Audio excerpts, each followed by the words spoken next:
countries run by places like the Taliban, the communist Chinese government that use child slave labor to make inefficient, uneco-friendly vehicles, all so that you can roll down your suburban street in your white Guiltmobile. Let's go into this EV battery deep dive, I guess as people call it. We used to call these meat segments and everyone says deep dive. We're like, let's unpack this. I don't need to unpack this. That just sounds pretentious.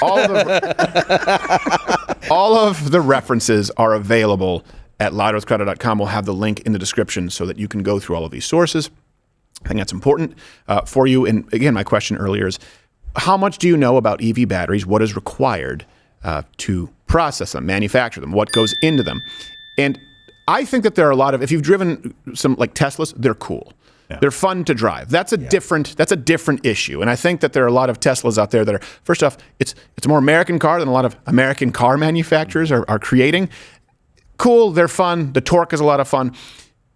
I also have a realistic view and understanding that these are significantly worse for the environment, just to be clear. Specifically, when you get to the issue of batteries. So you've heard it ad nauseum that we all need to switch to EVs immediately, or you are going to die.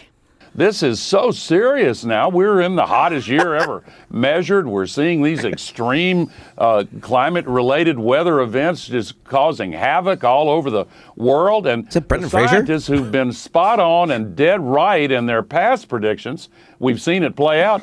We need to give them careful attention to what they're saying would happen if we don't phase out fossil fuels. So we've got to do it. By 2035. In the next 15 years, we will eliminate in the state of California the sales of internal combustion engines. Battery electric, plug-in hybrid electric, fuel cell electric. It's electric, and there's no turning back. How adults who are in position of responsibility can be avoiding responsibility for taking away those things that are killing people on a daily basis. And the reality is, that we didn't edit that actually happened. So real. Is any of this true aside from their electric? Former Vice President Biden was right about that. Are electric vehicles the savior to humanity that we believe them to be? And we've already gone through, think about not Alex Jones. We've already gone through Al Gore's predictions. Mm-hmm. Turns out some of them are wrong. For example, Florida's still there. That's a big one. Or it's going strong, too. Yeah. Is there something more nefarious behind the scenes? That brings us to this installment of Climate Claims.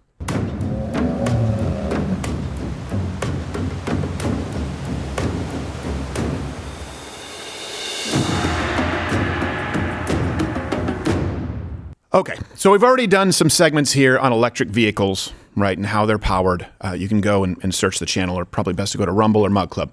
Wanted to laser in on a point here.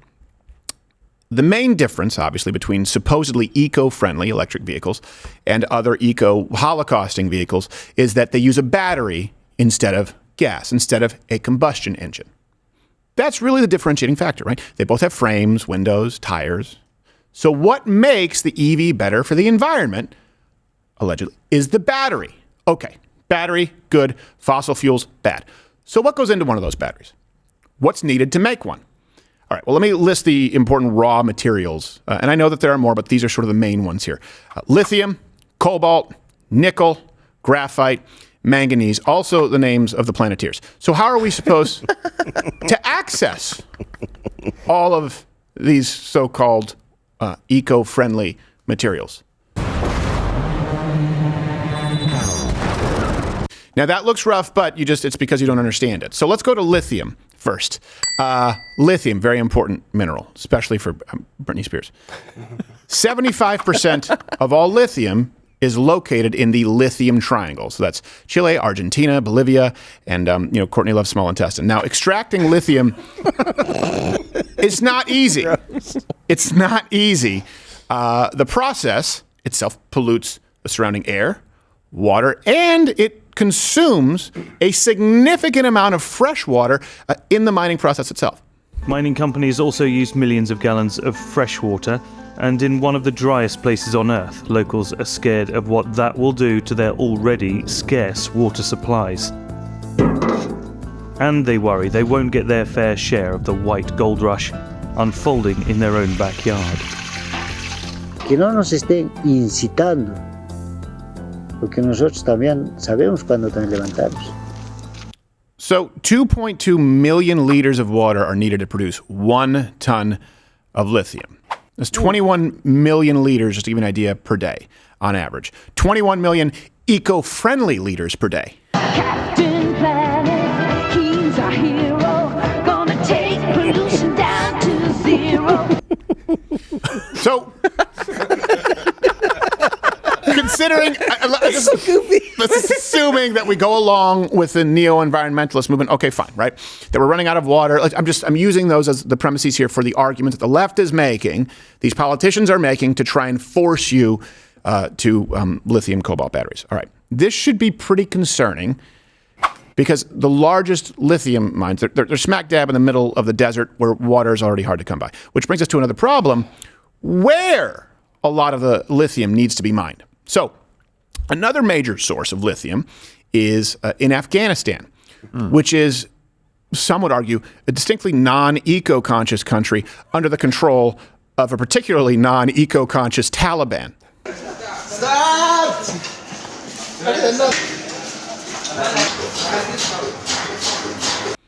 They still get their pump on. Now, Putting that work in. the United States government estimates that the amount of lithium in Afghanistan could even rival that of the lithium triangle that we just mentioned there in South America. So let's be clear here. A lot of lithium comes from remote deserts with no water, from a failed state controlled by radical warlords who, by the way, even worse, are rumored, they're rumored in some instances to also be transphobic. No. And another little hiccup here, I don't know if you know this, they don't build Teslas in Afghanistan. So there's the matter of getting all of this shipped to a country with processing and manufacturing facilities where, hopefully they don't burn people alive in cages because of a speech impediment. Now, this brings us finally to the fact that there isn't enough lithium to meet the coming demand. So this comes from CNBC. Again, all references available at loudoutcutter.com, link in the description. The experts are forecasting that by 2025, we will be at a 40 to 60,000 ton deficit. By 2030, that'll be 768,000 tons of a deficit that we'll be seeing. Let's go to another mineral. Again, we're just talking batteries here. Cobalt. Rare mineral. It's mined from pits, trenches, using tools like shovels, pickaxes, rebar, and of course the process involves this toxic dumping. It's ruining some landscapes, soil fertility, water quality, killing off fish from some rivers that serve as a major source of food for local populations. Now, when we talk about cobalt, most of our cobalt resources, around 60%, according to estimates, are concentrated in mines in Central Africa, specifically the Democratic Republic of the Congo. Now, I need to be clear about something here. I'm using the term Democratic Republic kind of loosely. Because just pick one. Yeah. The most important source of cobalt used in EV batteries is actually from a country that has been democratically, republicly at war for 25 years.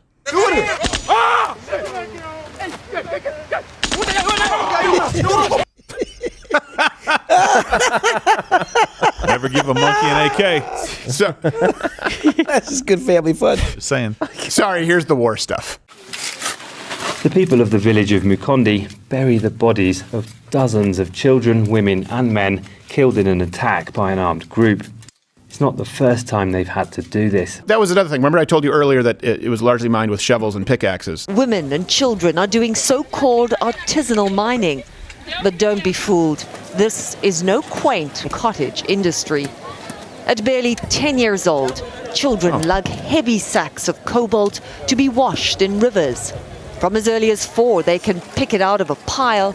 And even those too young to work spend much of the day breathing in toxic fumes. Of the 250,000 people in the Congo who mine for cobalt, 40,000 of them are children. Let me give you some stats here.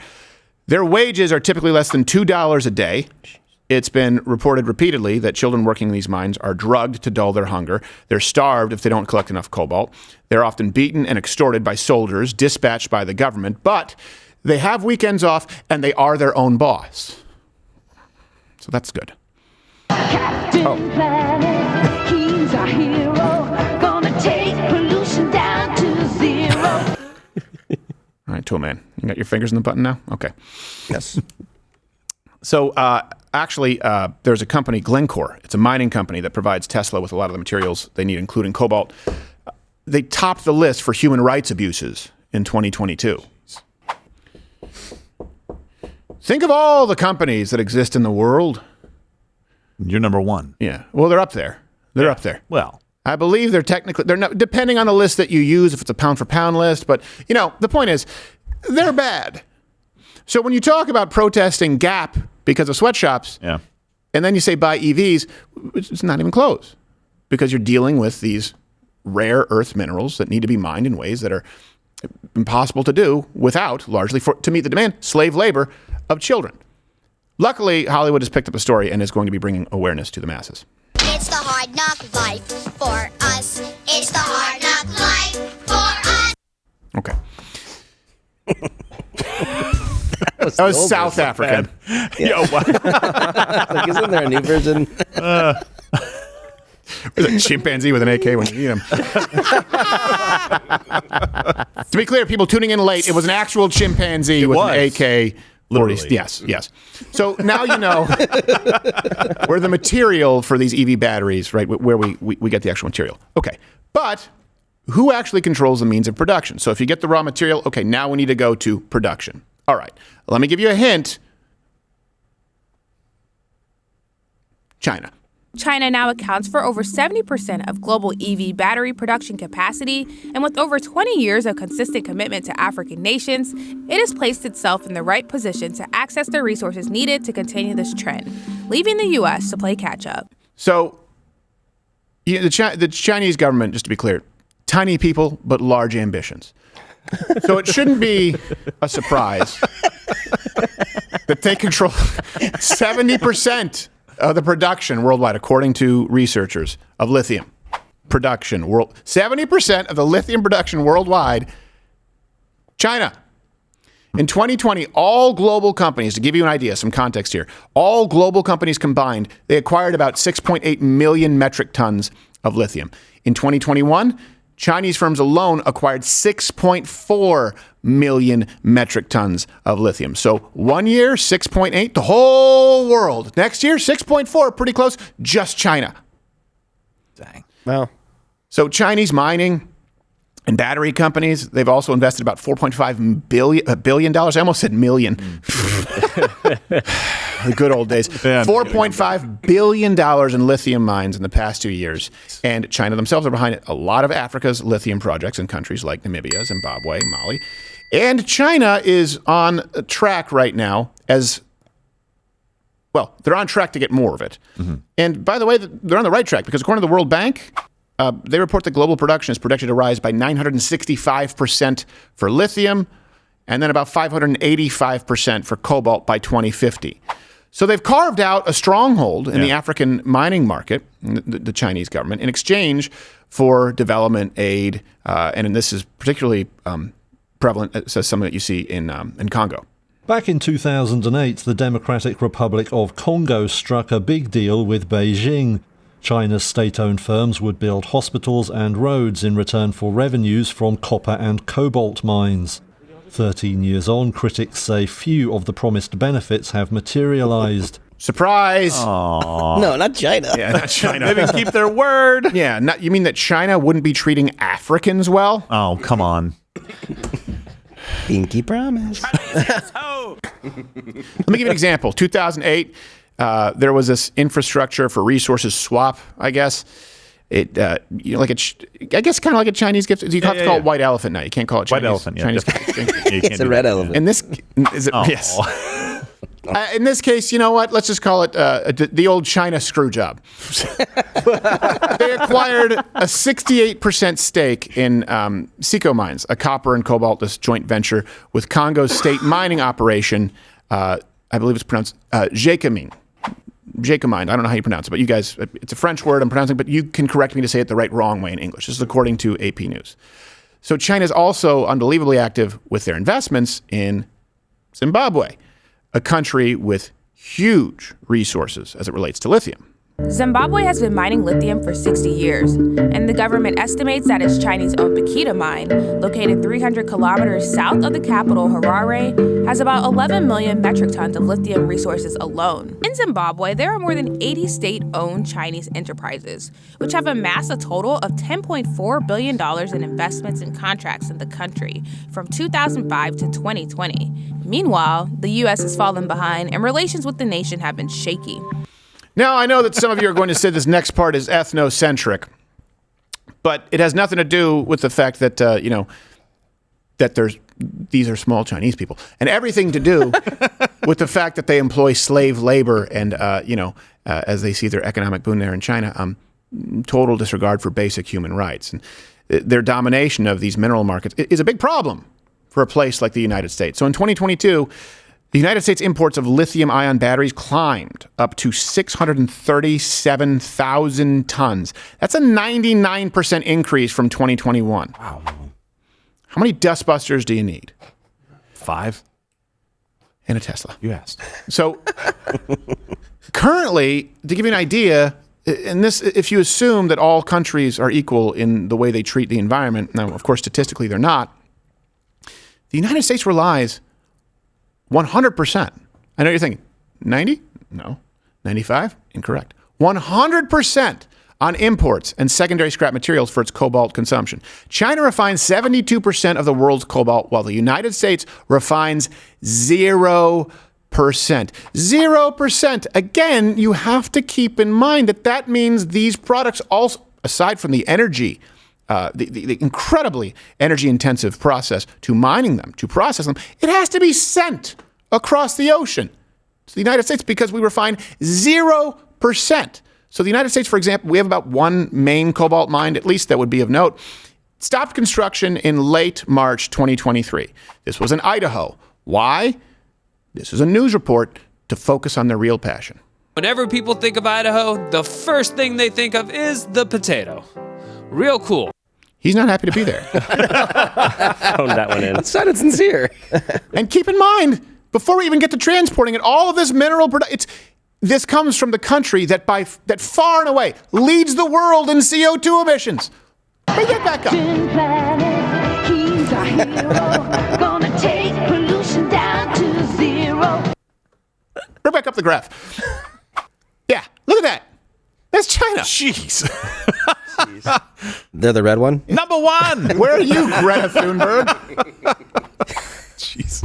I should be in China right now. Yeah, sure, no, she wouldn't. Well, not my job, because I'm white. Yeah, they can't criticize China at all. No, you can't criticize China. How do you say how dare you in Mandarin? Like, she just needs to learn it. Probably takes 19 times longer. It does, yeah. So here's a question, I guess, that you probably would have. Like, why would American companies not want to mine for these precious commodities? All right, a couple of answers here. Number one, and this is also a very important point, because anytime you get to eco-friendly proposals, there's sort of a few issues that you have to deal with. Okay, is this actually better for the environment? Assuming you believe that the Earth is warming to a catastrophic degree and that we would be able to stop it through government intervention, right? Let's assume you believe all of those things. Okay, you have to ask, is it actually better for the environment? This being presented as an alternative, is it? Then you have to say, is it something that is sustainable? And then you have to ask yourselves, okay, what would be the rate limiting factor to getting this accomplished? And that's how you end up, for example, with inefficient solar panels being proposed and wind farms in the United States to replace what they consider non-renewables, but then they can't actually be built or installed, for example, solar panels in the Mojave Desert due to an endangered insect, because the same environmentalists prevent you from doing exactly what it is they told you need to do. So the first answer here is regulation. Yeah. The United States does have vast lithium reserves. Now, we're just not cobalt, but lithium, including huge amounts in Maine, California, Nevada. So Maine, for example, the Plumbago Mountain has $1.5 billion worth of lithium ore.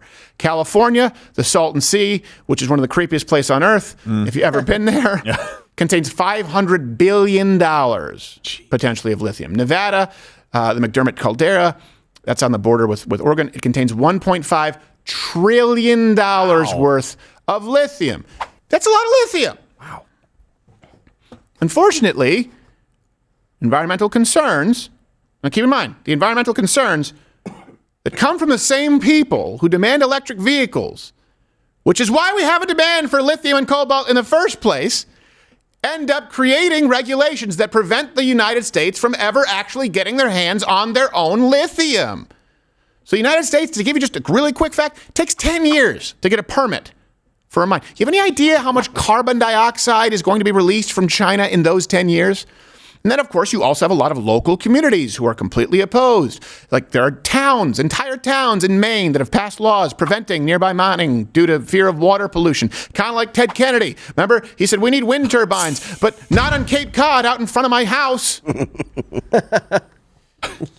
Both Biden, to his credit, and Donald Trump have tried to onshore some lithium mining, but they have had incredibly they've had an uphill battle to fight. So, for example, the Thacker Pass mine in Nevada, it was approved by then President Trump. It's still tied up in litigation. Okay, so the first answer is regulation from the same people who demand that we use these as they artificially manipulate the market to begin with. The second answer here is the cost, which goes hand in hand with regulation. Obviously, red tape makes it more expensive. But the cost in the United States is prohibitive, largely because of this legislation. So China, they have made it financially impossible for us to do so at this point. And this is where the idea of global enterprises and companies that are too big to fail, who get to curry favor with governments, right? Multi-trillion-dollar companies end up creating policies and taking actions that harm you, the American consumer. None of this, to be clear, none of this is dictated by the free market.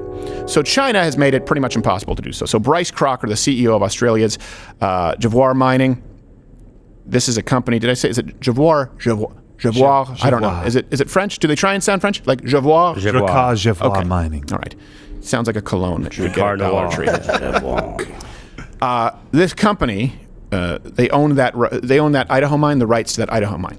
They blamed the cratering cobalt prices caused by developments in China and the Congo. So China controls such a huge portion, basically a monopoly on the production, they can make it impossible for other countries to enter the market. So considering all of this, it's really not a surprise that China is moving to increase the sale of cheap electric vehicles in the United States of America. And this presents what you might refer to, the Goldilocks problem that the United States has when it comes to electric vehicles. If the United States, for example, wants to rapidly increase production of electric vehicles, it can only do so relying on Chinese imports.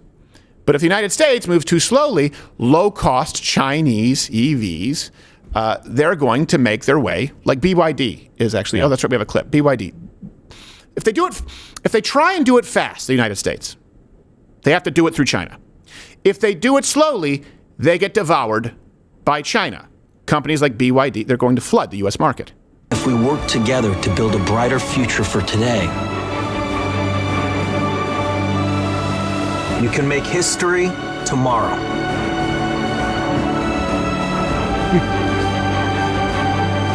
Make history. Then he made with a 19-year-old. He was on vacation. What else does one does? There's no joke. That's just a real commercial that actually happened. Yeah. By the guy who said he was taping The Revenant, when he was filming The Revenant, he said, we had to go there because there was no snow, global warming. Is that you? And that Chinese EV advertisement? Oh, the irony, it's lost on you.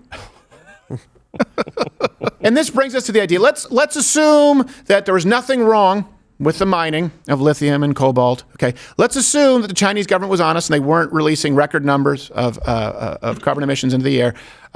Let's assume that it then did not have to be transported to the United States or anywhere else in the Western world because we have a dependency on basically a monopoly that is reinforced by international corporations and the communist Chinese government. Let's assume all of that and still believe that EV batteries, good, combustion engines, bad. Okay, that brings us to the battery's been made. Sure, you break a few child slaves, but the batteries are made. That's a good thing now. Jeez. Once the battery is produced, how long does it even last? Well, let's look at and again, Tesla's cool cars are a lot of fun to drive. Let's look at the Tesla Model 3, their warranty, actually, as an example. 8 years, 100,000 miles. But the fine print, it allows for a 30% degradation. That means the ability to only hold 70% of its original charge before being considered defective. At least, though, once your battery is dead, good news is you can recycle. That's good. Sorry, Turns out it costs more to recycle a lithium battery than it is to just mine more lithium to make a new battery. Just toss some Democratic Republic of Congo bodies at it. Should I put this in the blue bin or the green bin? Just throw it as Zimbabwe child. It's fine. It's the same net result. So how do we find ourselves here, and where does that go?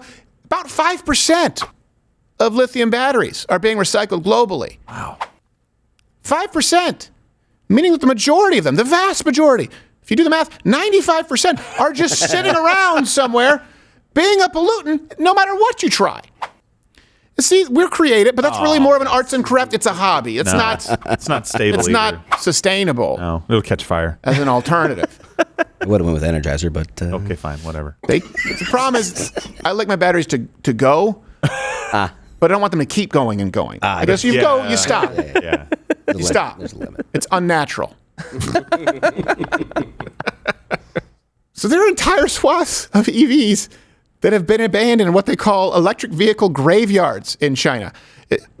Look, it's like staring into a crystal ball.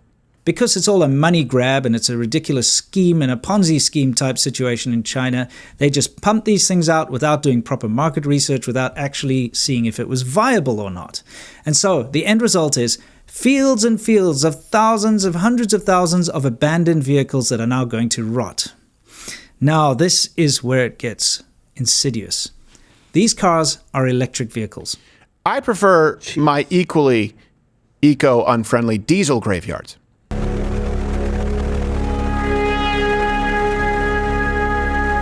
That's not really an important point. It just comes down to personal preference. I'm a diesel graveyard guy. I'm a people graveyard guy. I'm a diesel, yeah. Sometimes I drive past a diesel graveyard. I go, can I hold my breath? No. No, it's too big. What am I, a pearl diver? So what's the worst, I guess, and I would say ironic part about the whole EV charade? I'm using it appropriately, not pulling an Alanis Morissette. It's all powered by fossil fuels anyway. Coal, natural gas, petroleum, they account for about 60% of all electricity production in the United States of America. Renewables, they're way too far away from replacing coal, other sources of energy. Since 2004, the world has invested $6.7 trillion into this energy transition. And what do they get for the money?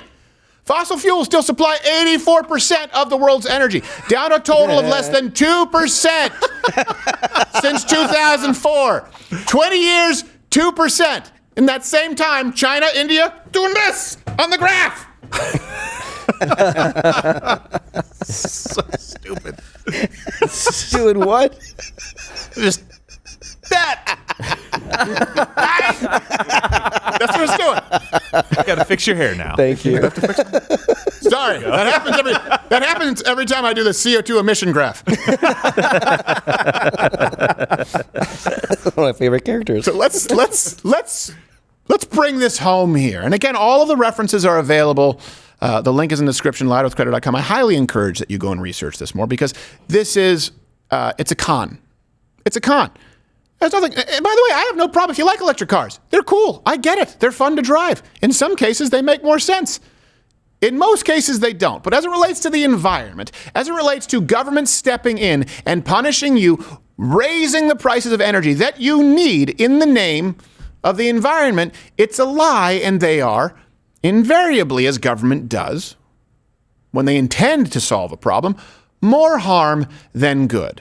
Let's walk through it. Okay, the ingredients that are required, these minerals, cobalt, lithium, right? Now this, of course, relies on dirty mining, United States reliance on authoritarian owners of mines, the use of child slave labor, and then these batteries rely entirely on minerals that are procured through all of these practices that we've discussed. Countries run by places like the Taliban, the communist Chinese government that use child slave labor to make inefficient, uneco-friendly vehicles, all so that you can roll down your suburban street in your white Guiltmobile. Captain Planet, he's our hero.